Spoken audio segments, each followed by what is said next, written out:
जीवन में तू ना वो जीवन नहीं। पहला राजा 17 अध्याय का पहला वचन। और तिशबी एलिया जो गिलात के परदेशियों में से था, उसने आहाज से कहा, इस्राएल का परमेश्वर यहोवा जिसके सन्मुख में उपस्थित रहता हूँ, उसके जीवन की शपथ इन वर्षों में मेरे बिना कहे न तो मैं बरसेगा और न ओस पड़ेगी। यहाँ पर एलिया के बारे में आप देख सकते हैं। एलिया कहता है, मैं परमेश्वर की उपस्थिति में खड़ा हूँ, मैं परमेश्वर के आगे खड़ा हूँ और जज़बेल के सामने, अहाब के सामने आके चुनौती दे रहा, चेतावनी दे रहा और देश में पानी नहीं बरसेगा।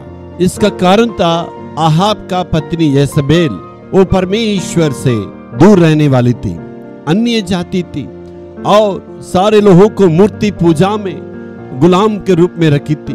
पूरा इस्राएल देश अशुद्ध हो चुका था, वे परमेश्वर से दूर हो गए हैं। परमेश्वर के विरोध उन्होंने पाप किया, मूर्ति पूजा किए और नरबलि किए।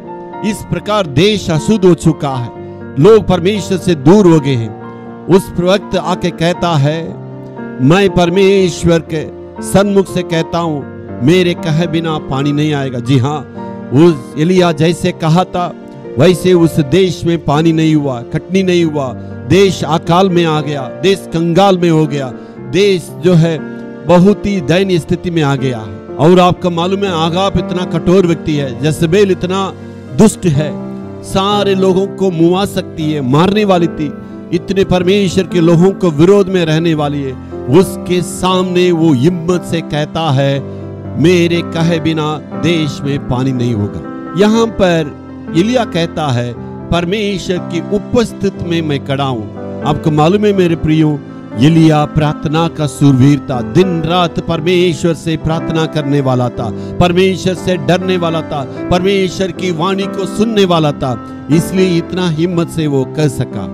जी हाँ मेरे प्यारों, आप और हम परमेश्वर के सन्मुख में और प्रार्थना में आगे बढ़ने की आवश्यकता, हमारे जीवन में प्रार्थना में और आगे बढ़ना है। यदि आप किसी व्यक्ति को मिलने जाते हैं, कितने बड़े ऑफिसर भी क्यों ना हो, कितना बड़ा ऊंचा पद में रहने वाले भी क्यों ना हो, लेकिन परमेश्वर के सन्मुख में आप प्रार्थना करके आगे बढ़ेंगे तो वो सारी बातों को, प्रभु सारी रुकावट को दूर करेंगे, सारे लोग आपकी बातों को मानेंगे। परमेश्वर आपके लिए असंभव को संभव करेगा।